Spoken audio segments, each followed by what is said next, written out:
Kum Vivanta ke jimpen seluruh kam bansu penwandur yaki jan pong hakarukom baitanan ke North East Starlight Entertainment hakakat santre unok pra arja arpulai kalapan bena bakan penlongi ke North East Couture Fashion Week ha Hotel Vivanta hakakat pra batkat kandai tarik kelalengkot arja arpusau. Habakran sikilat patai kubur ke kunhuan kalaong. Maka jing temu ban penloi ke ni kalempong kalong ban kentiu yaki nong su penwandur yaki jan pong kam tam yaki bana ke jela bat kumjuru ban kentiu yaki riam tenrai. Show laang bagi noi Vivanta kan di kalempong kindan hadu arpusan ngut ki designer prapo ngut ki rang bat Thei Bhabriew ki badai na keleng ke jela. North East Starlight Entertainment.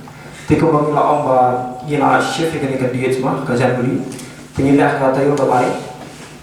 Main focus ni ba ni pen ai la ki designers tu ni na Meghalaya ba ni ai kanai ki tribe tu ni ba kasi jai ba karo. Ini ayat kaya ki model kemaju itu bagi designers dulu bagi dia alat kiu, ini ayat kaya ki platform, sudah kila dan kiu sih show ini cuma.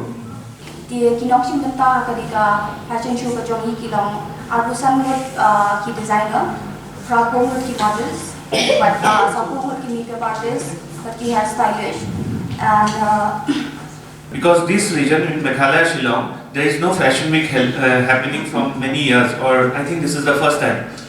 So they were just they had a talk with us that can we bring it to Meghalaya. This region is also rich in fashion, their own handloom, their own designs, their own culture.